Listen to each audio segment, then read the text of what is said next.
make a move and the bunny gets it. I said, put the bunny back in the box. Why couldn't you put the bunny back in the box?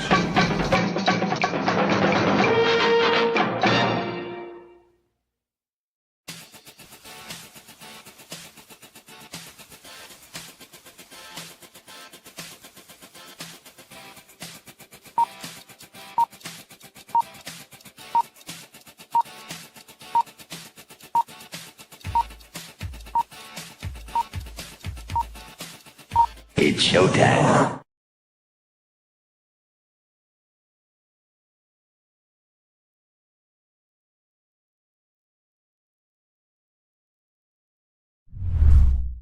Psychically, I'm very well endowed.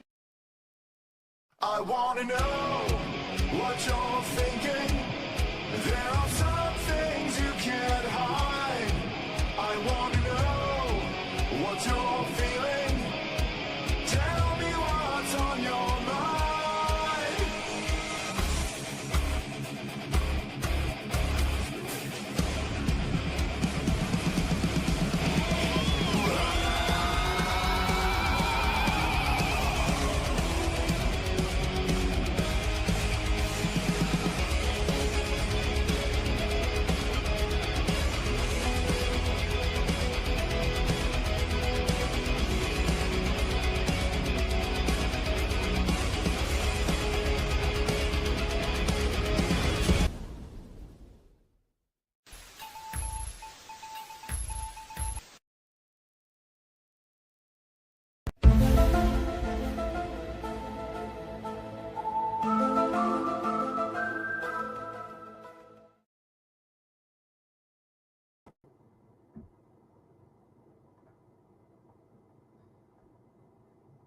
Hey everybody, welcome to Thursday, Gen X Files. I haven't been on, I tried this last Thursday night. I had just hooked up, the internet had just been put in, and I just hooked up my router and decided to run a show, and that turned out to be a mistake. So, go figure. So anyway, I couldn't get a picture, and I went back and looked later, and I didn't have audio to it either. So I went ahead and erased it, and I decided, well, run it back, and at least this time people could hear me, hopefully. But then I went to upload all these clips of my favorite Gen X girls. I had Bionic Woman. I had the Wonder Woman, Linda Carter. I had the Charlie's Angels. I had Ripley from Aliens. Had a good clip of her. Who else did I have? Daisy. I had 2 clips of Daisy Duke. Because, come on. And then I went to upload them, and it didn't recognize the format of any of them. This is a new phenomenon that happens, that's been happening with StreamYards, to where the clips I download don't seem to be in a format that StreamYards even recognizes right now. I am in town now, so you're going to hear that more often.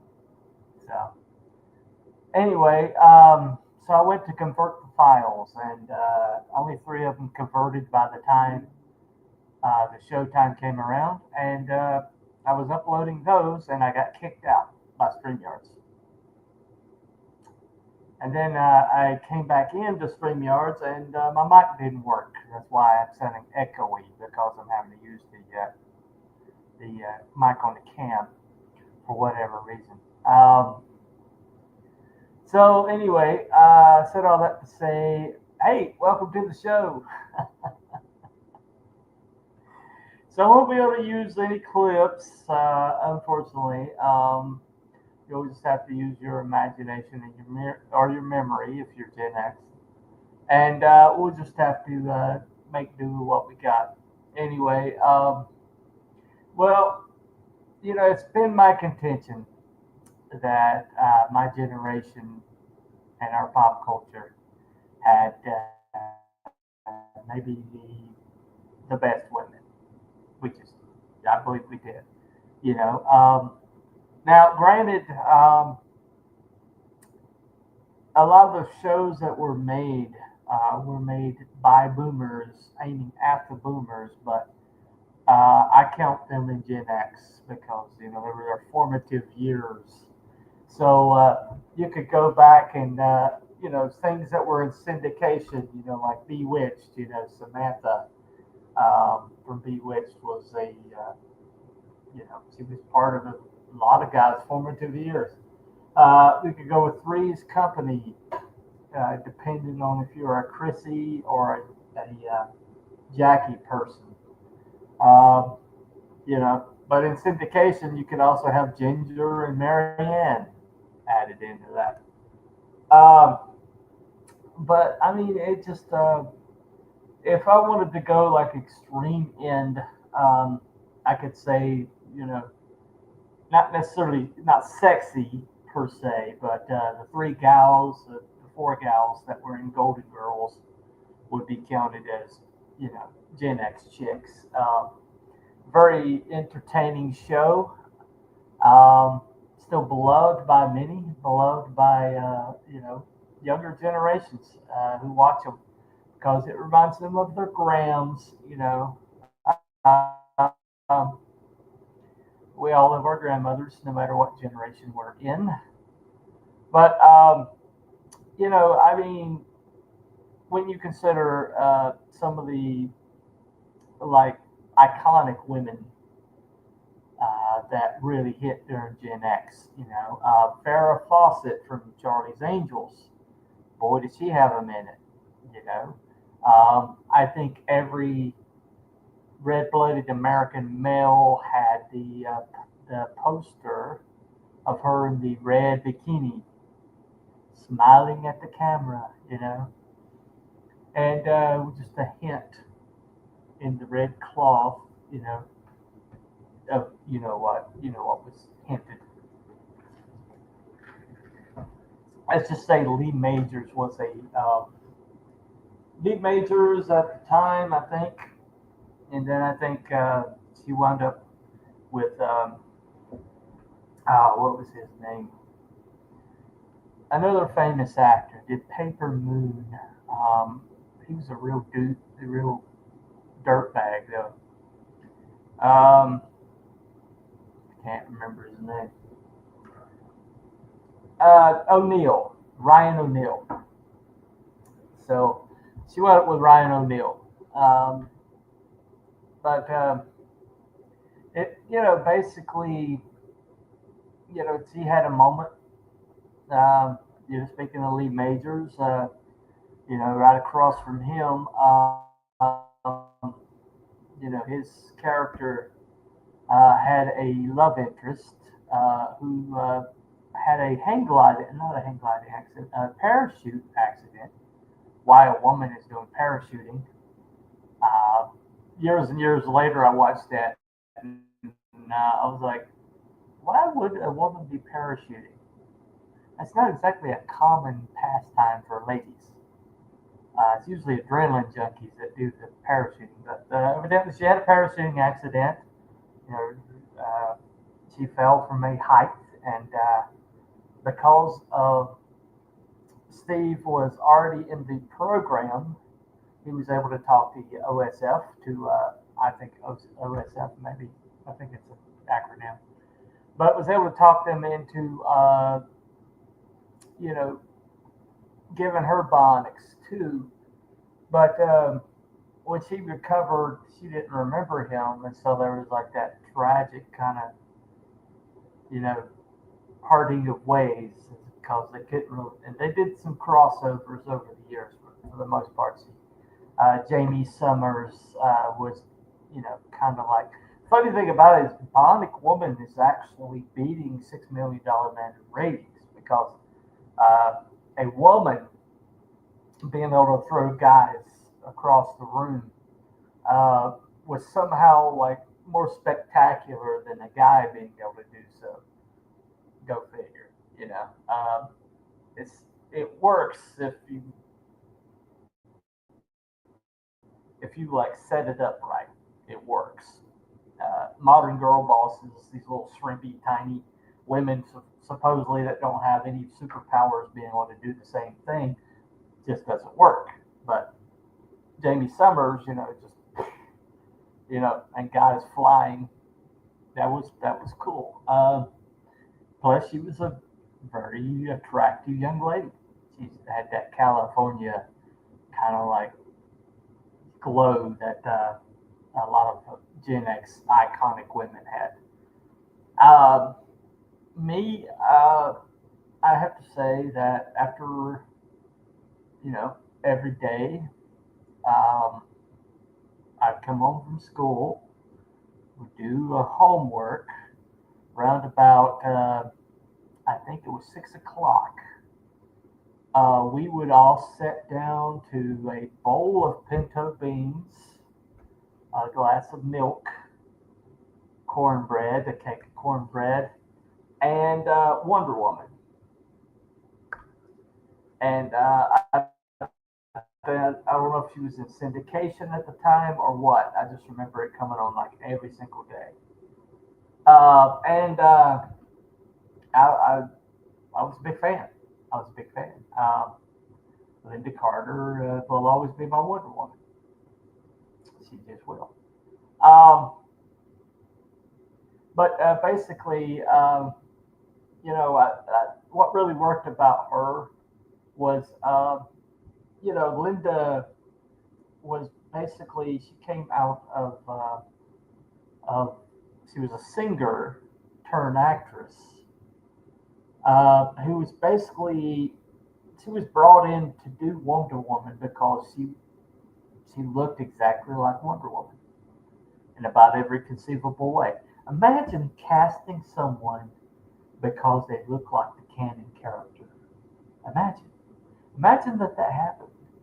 That someone was brought in to do a character because she looked like the source material.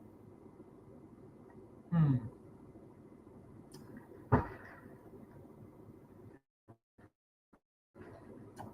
Wow, what an idea. What a concept, right? It's like, hey, we've got a character, a woman who has black hair, has blue eyes, and perfect bone structure. Hmm, maybe we should cast someone with black hair, blue eyes, and perfect bone structure. You think? Especially someone tall and imposing enough that she fits the part of an Amazonian princess. There's 5'9" Linda Carter with the most beautiful blue eyes on the planet. And she had curves. She had some really nice curves. What's up, RJ? Good to see you, dude. Thanks for popping into the chat, my friend. Looks like you're the Lone Ranger today. No big deal. Anyway, I know millennial women better, and but I'll play along. Okay, okay. Well, I appreciate you you hanging out with this crusty old guy here from ancient generation. But Linda Carter really she fit the part, and she played Wonder Woman seriously, straight up and down. I mean, to her, she played it like it was Shakespeare, like it was high art.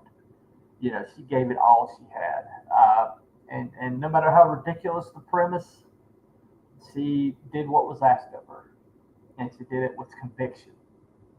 And so you go back, and a lot of it's cheesy, okay, um, and a lot of situations she got into was really cheesy, but because she didn't cut corners, because she played it to the hilt, and because she could flash that smile. and every man in America would just yeah. Anyway, it didn't hurt. It didn't hurt at all. But yeah, Linda Carter was definitely very special. Gal Gadot is attractive, and she does a good Wonder Woman, but Linda Carter is always going to be mine. Um, Now, it was not as popular, but in the movie theaters, Helen Slater of the Legend of Billie Jean fame. She played Supergirl, and uh, and she filled out the costume very well. The costume was comic book accurate, had long sleeves but a short skirt, which is comic accurate for whatever reason. And the movie, yeah, it got corny. The third act was really goofy, and it had its problems. But the problem with that movie was not Helen Slater. Helen Slater was a perfect Supergirl, a perfect Supergirl. Okay, Uh, she just had the presence. She played it with conviction. She played it straight up and down. There's no winking and nudging at the camera. And and I actually liked the movie. I'm probably in the minority, but I actually like the movie. But Ellen Slater is Supergirl for me. When I think of Supergirl live action, I think Helen Slater. And Helen had a pretty good career going there. She really did. She had that sunny, you know, blonde, blue eyed. She had the look that before that became like verboten in Hollywood. She had it. That's one of the reasons I hate Sydney Sweeney so bad. Is because she's blonde hair, blue eyed, and that is like you cannot be that in Hollywood now.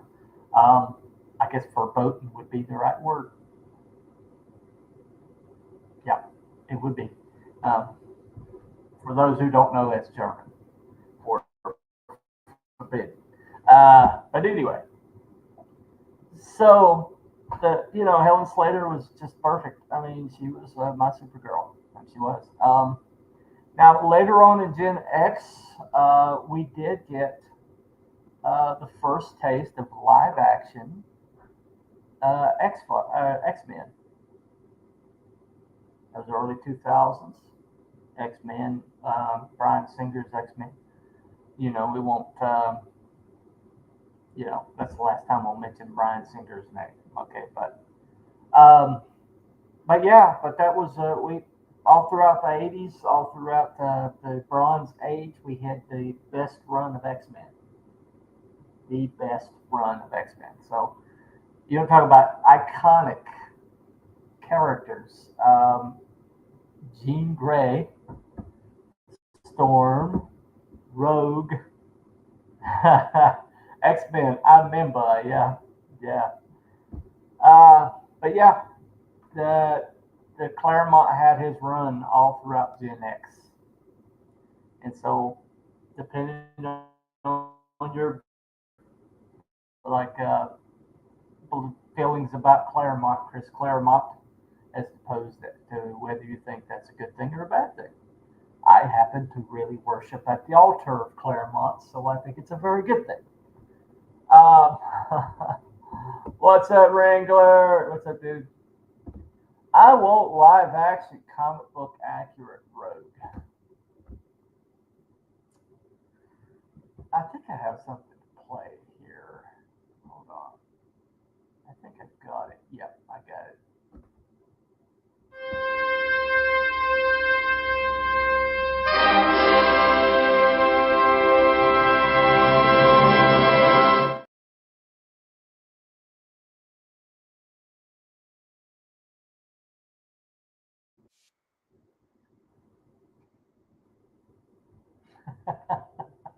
Is that comic book accurate enough for you? Maybe. Yes. Yes. No. Uh,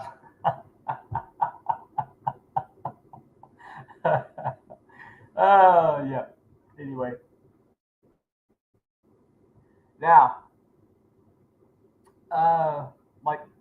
school days.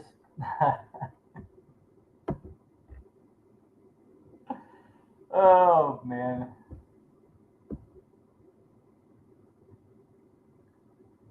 We will get our Sleepwalker movie. And Terror Inc. Yeah, we all enjoy the sugar.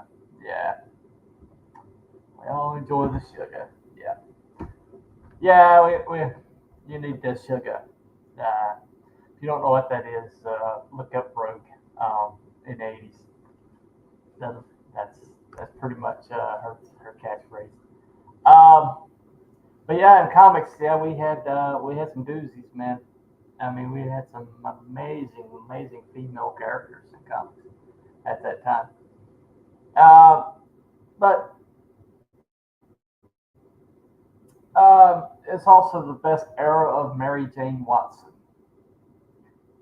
because shortly towards the end of the Gen X, you know, comic book era, uh, they broke up Peter and Mary Jane, and they have refused to put them back together.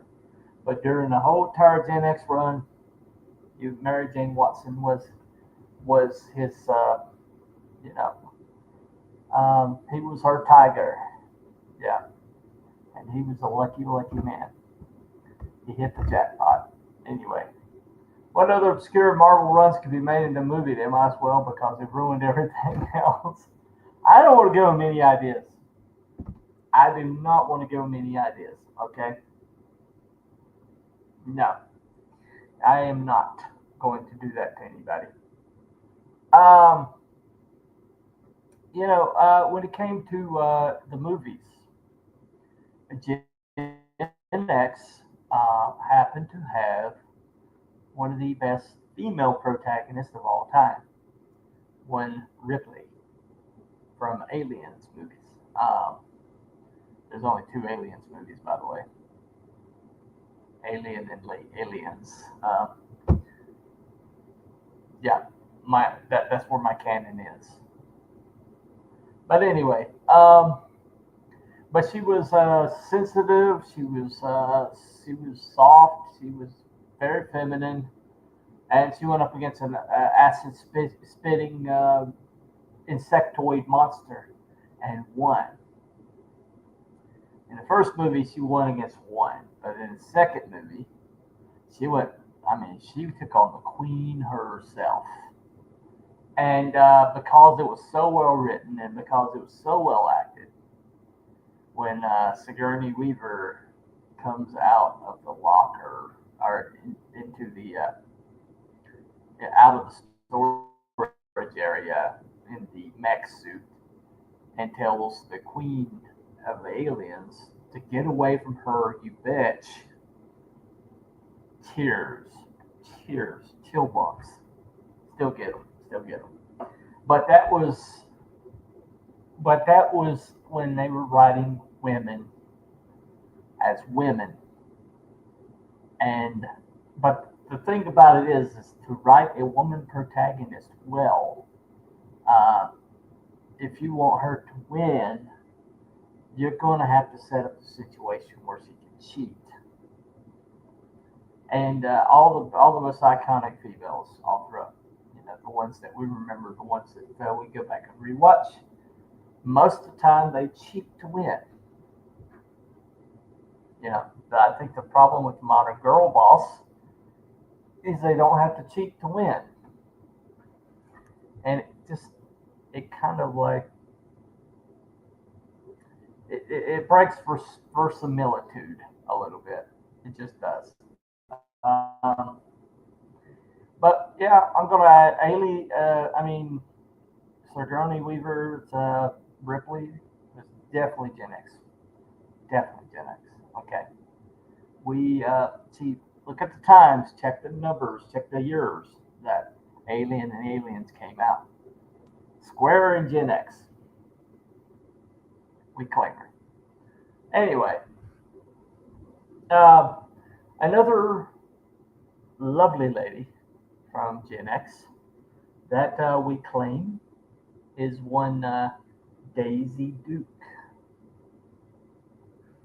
Now, When our schedule was, I was a young man when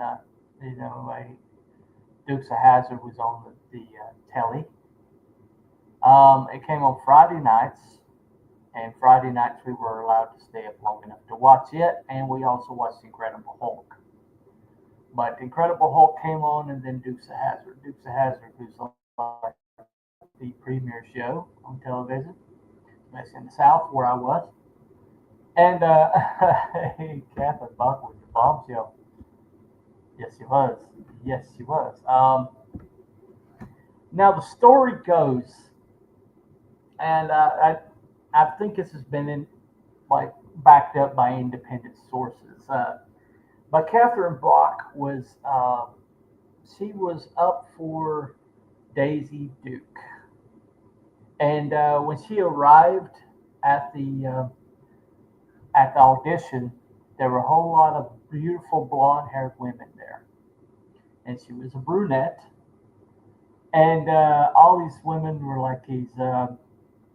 She said that the women there didn't have like very many curves like she did, and and they were all wearing kind of like they were all kind of wearing typical what they thought country girls would wear. And they're obviously city girls that wearing what country they thought country girls would wear. But Catherine Bach happened to be from the country, and so she was wearing jean shorts and a check top, and she was like saying, "I need an edge here because I don't have acting experience," and she says, "I need something that's going to visually put me over the top," and so she got an idea. So she asked to borrow some scissors, and she went into the bathroom, slipped the shorts off, and cut them into basically bikini bottoms. And slipped them back on, walked into the audition, and rest is history. And next thing you know, Daisy Dukes became a thing. Um, but I had the clip, I had the clip, of the beauty pageant that when Daisy Dukes wins the beauty pageant of her in like a bikini and everything. I also had the clip of her um, when she kicked Roscoe P. Coltrane in the butt because it was a perfect. It was like the most iconic scene. It's the first time anybody ever saw Daisy, and she's wearing the Daisy Dukes.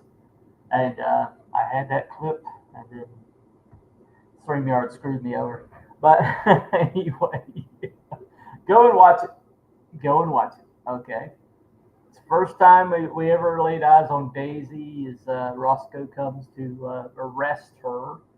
And she tricks him, kicks him in the butt, and gets him to the car and does donuts around the parking lot in his cop car. And all of rural America, young men fell in love. And it's been hopeless ever since. Anyway.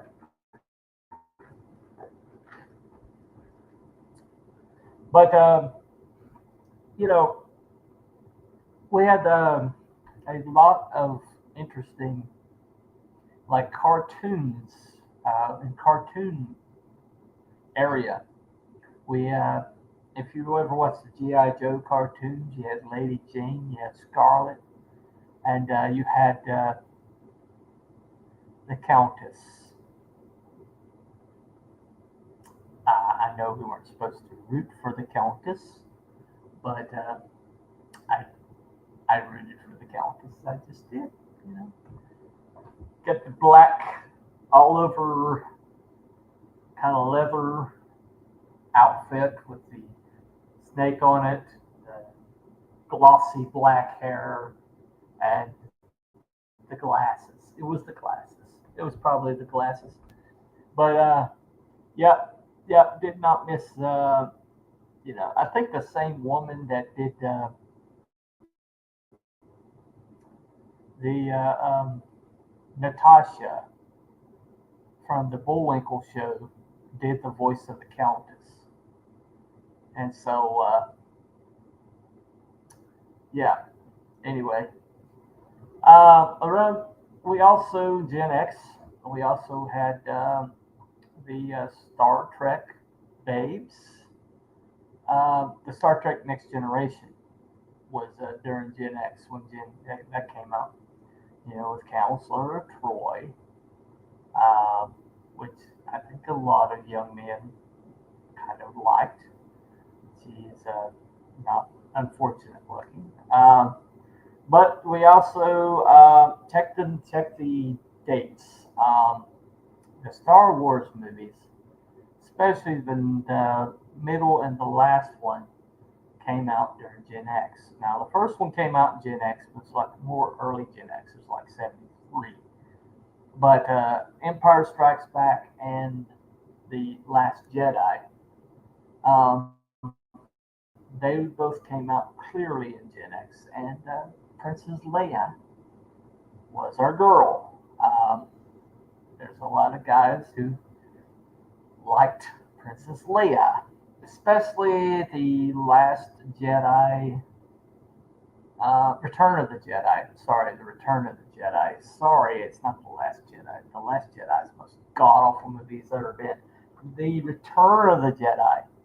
Sorry. I hereby turn in my Star Wars card for daring to sully the name of The Return of the Jedi. But the metal bikini, I think that was pretty iconic. I think a lot of young men did a lot of slow mo and rewind. You know, you can't find a Return of the Jedi videotape that doesn't have lines. You know, at that spot. Speaking of lines from pausing in a videotape, Fast Times at Ridgemont High, Phoebe Cates. That happened in Gen X. If you know, you know. Let's just say there was a girl coming out of a pool. Fill in the blanks. Anyway, that happened. Gen X. So I think I have a very solid case for the most attractive and most iconic women being in Gen X. And what you're seeing now is people trying to recreate all of these characters that became iconic in Gen X, and they're trying to like when they reach back to try to like reboot IPs or bring IPs forward, they always wind up with Gen X properties. Now, there was a young lady who was in the Maverick movie. Um, Hold on a second. And make sure. Just give me 1 second.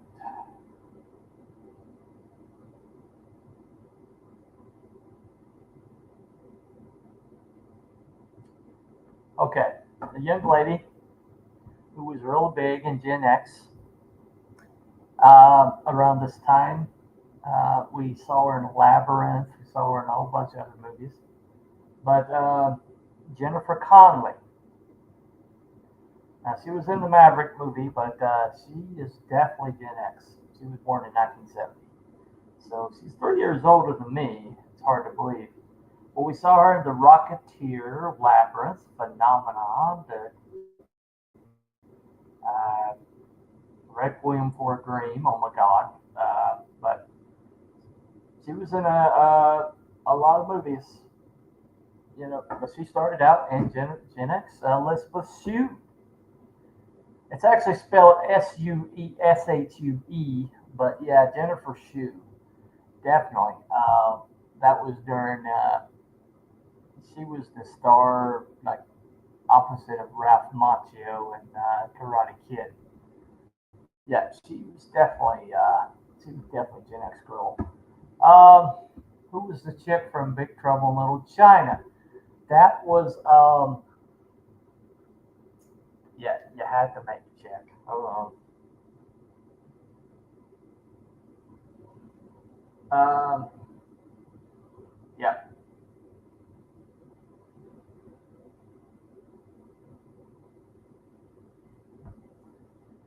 Kim Cattrall. Yeah, Kim Cattrall. Yeah, she was pretty big in Gen X. She was in the movie The Mannequin. She was in a lot of things. Definitely Big Trouble in Little China was Gen X. That was a Gen X movie. Uh, They Live. Most of the biggest John Carpenter movies were during Gen X. Say, shoot, there he fixed it. He fixed it. There you go. Good deal. Uh, yeah, Elizabeth Shue was all over. You could also add in um, the Winona Ryder. Winona Ryder was huge during the Gen X era. She was part of the Brat Pack. And along with the Brat Pack, there was a few. Oh, Daryl Hannah. Oh yeah, there you go. Daryl Hannah, Splash, uh, multiple other movies.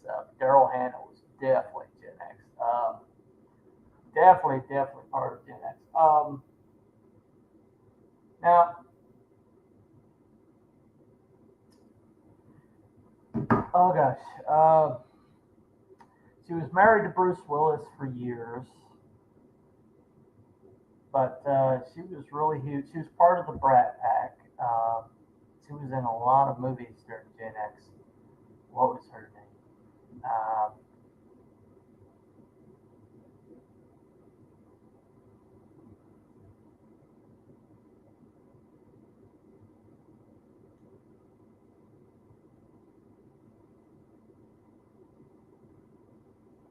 Let's see, Demi Moore.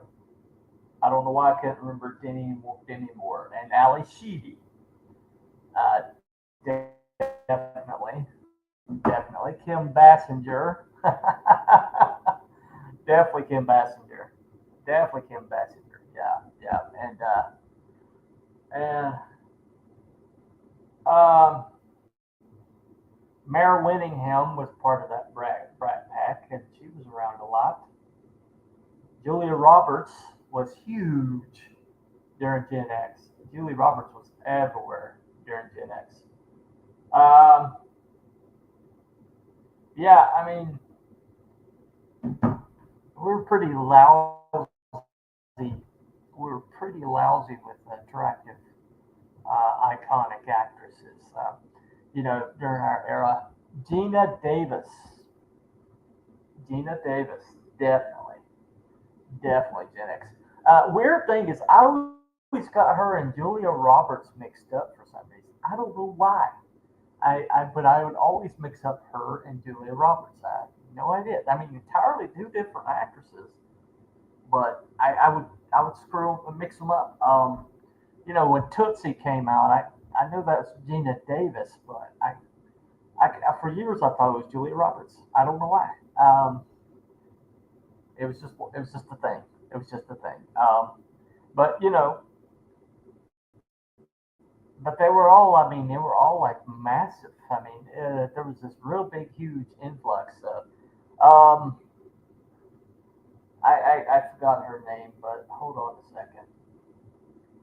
Uh,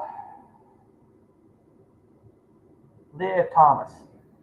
Leah Thomas was Gen X, and the queen of John Hughes films, Molly Ringwald. Molly Ringwald was definitely uh, every geeky guy's crush. Uh, you know, I mean, she was everywhere at one point. Um, she's still attractive today. Punky Brewster, that's a blast from the past. Kind of Soleil Moon Frye kind of dropped off the radar after that show. That was deliberate. That was deliberate. She was kind of like a came from like a hippie background, and she just didn't like being a star, so she dropped out. Mayim Bialik, I guess she might be considered Gen X. She was kind of early 2000, but we just there's just so many.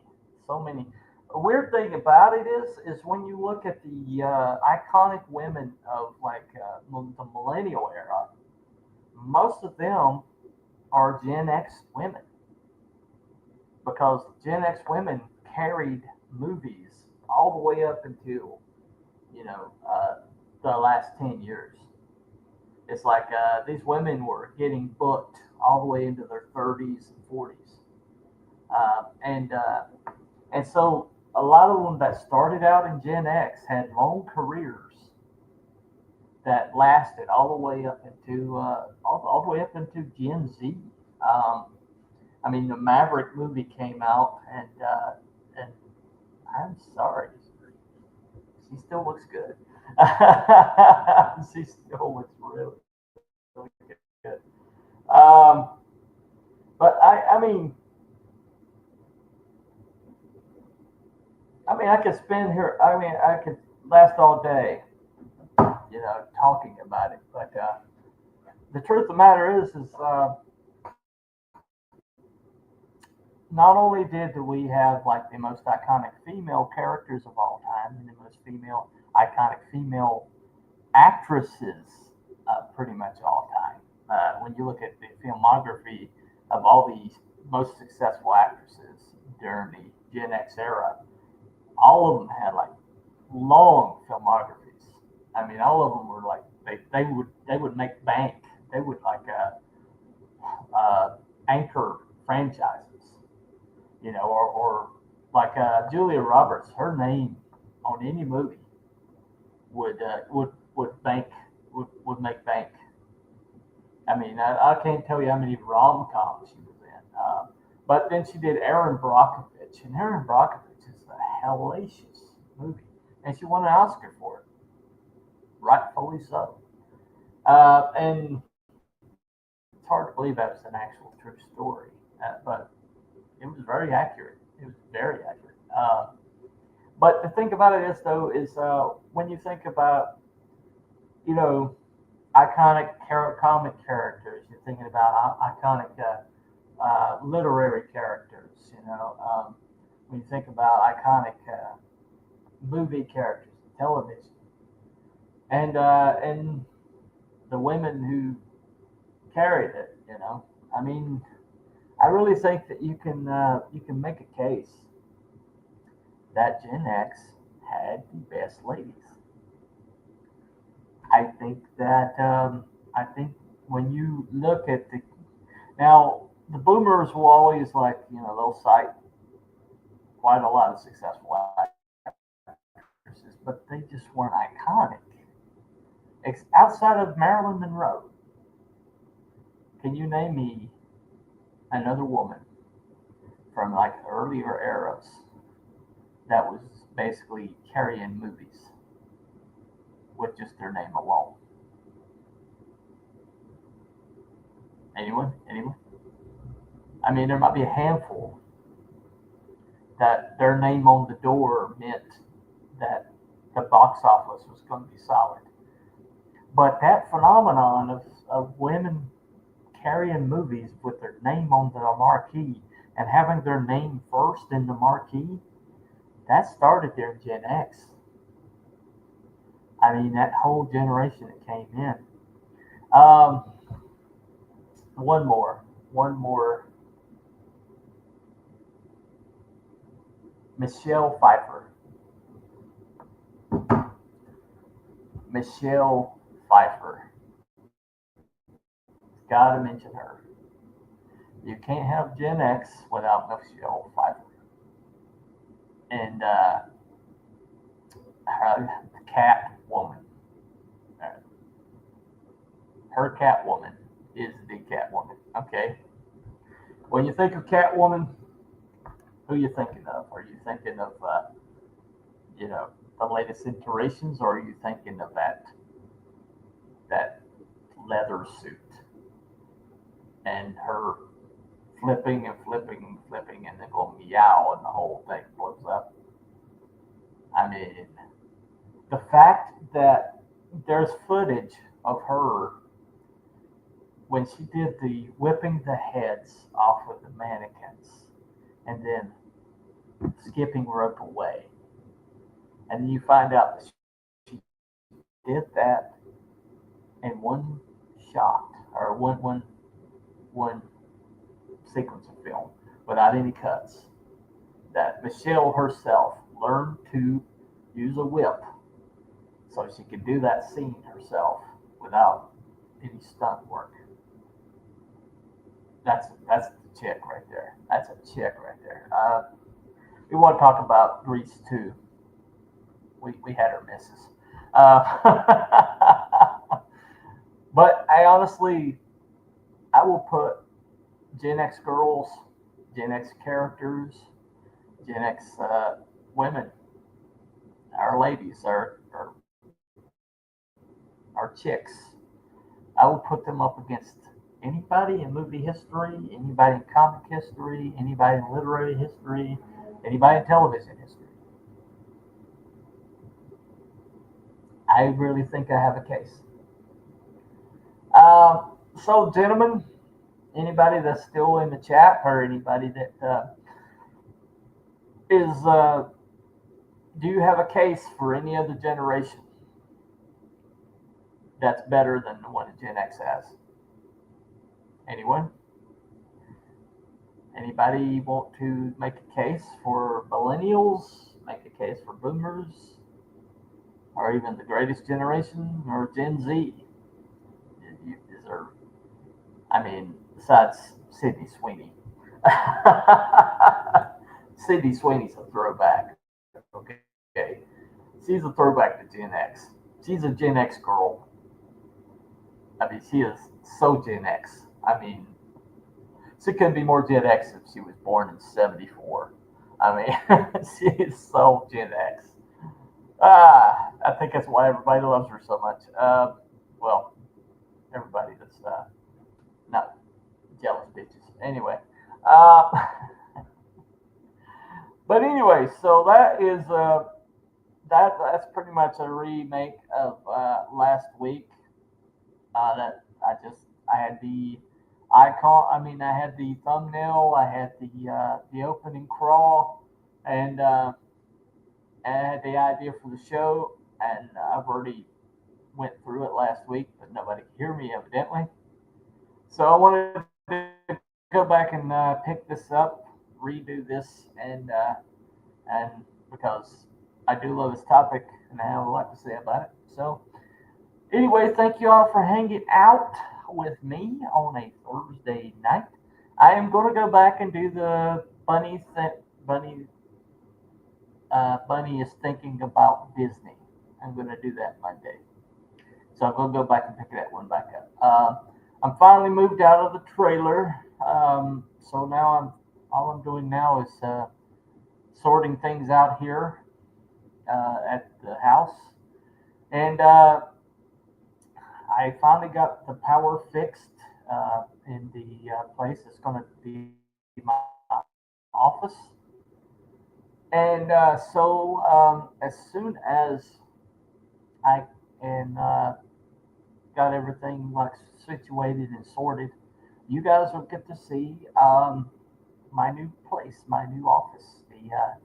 All my books are in the bookshelves. All my all my toys. Okay, my figurines. They're figurines. They're all where I can display them. I'm not going to be anywhere near like John's loan box, but I think I'm going to. It's going to look more like you won't have to see laundry. You won't have to see, the paneling. It's actually a pretty decent looking place, and I'm looking forward to doing shows in there. Now, if I can get the internet settings right, I have yet to do so. But thank you all for coming. Thank you all for hanging out with me. And I will see you next week. Actually, I'll see you Saturday night because we're going to do a cryptids and conspiracies. Was Abraham Lincoln a fascist? If that sounds like a good title for a show, or I mean a good concept for a show, come back Saturday night around 7 o'clock, and we'll see you then. Anyway, thank you all for coming. Like and subscribe, and we'll see you next time. Follow the White Rabbit. Night, everybody.